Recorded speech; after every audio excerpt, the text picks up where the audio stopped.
These latest headlines from ABC15 are sponsored by Lerner and Rowe Injury Attorneys. One call, that's all. I'm Jordan Bonke with your top stories from the ABC15 Arizona newsroom. You see how close we are to all these other houses. You know, these people, they come from the city and they think this is the Wild West. Well, this is where we live at. It's not the Wild West. ABC15 is listening to communities out in the West Valley about concerns with people shooting guns from nearby riverbeds. So this is a story that we've been following for months. Remember back in April near 107th Avenue, this is close to the Salt River, a man in Tullison was hit in the arm by a bullet while he was inside of his home. He survived. In June, MCSO released this video showing them ramping up river patrols. They say so far the operations have been successful, but there are still more work to be done. And ABC15 is tracking the process of finding Phoenix's next top cop, finalist Malik Aziz. He's out of his current job. Aziz was one of the 3 finalists who was introduced to the community earlier this week at a public forum. He was serving as the chief of Prince George County Police Department in Maryland.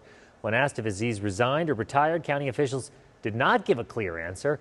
They did say that he is pursuing other options and they wish him well. And this morning, ABC15 is learning more about a disagreement brewing in the city of Phoenix between the council members and one of the largest homeless service providers in the state. So the council is clashing with Keys to Change over a board seat. The city wants representation, saying that they're the largest funder of the organization. The vice mayor, however, says Keys to Change does not want that representation on the board, and she worries about financial decisions with taxpayer dollars at stake at Keys to Change. Yeah, we found a problem with them paying some of their vendors, and it was so bad in one instance with our security guard vendor that they walked off the job. And so we had a couple of hours where Phoenix Police Department had to come in to ensure we had the proper type of security. The council opted not to vote on providing more funds at this meeting, but it will take the issue up again next month in July. ABC15 is also tracking a scam alert this morning. You don't want to fall for this one. If you have received a text message from law authorities about outstanding arrest warrants, the good news here is they're not real. The latest scam happening in Cochise County, according to the sheriff's office. Several people contacted them on Wednesday after receiving alarming messages. So in a social post, they say, please do not be a victim. Hit delete and just move on with your life. We're looking ahead now to the 4th of July. It's just in a matter of weeks. You may have already found your fireworks for Independence Day, but the fun and the excitement can quickly turn dangerous. And that's why the city of Phoenix and the fire department are taking action by launching a new task force dedicated at fireworks safety and education. Officials say they saw a 37% decrease in fireworks-related fires last year. And this year, they're hoping to bring that number even further down. They're expected to hold a safety event this Tuesday at 8 in the morning. You can bet we will be there to cover this one. And a traffic alert for drivers. Expected some closures along the I-10 this week. This is starting tonight through Friday. ADOT says that there will be a nightly eastbound and westbound lane restrictions between Solomon Road and Tonopah. It's all part of a pavement rehabilitation project. Construction starts at 7 o'clock tonight. It began in March, and it's expected to be completed as early as next year.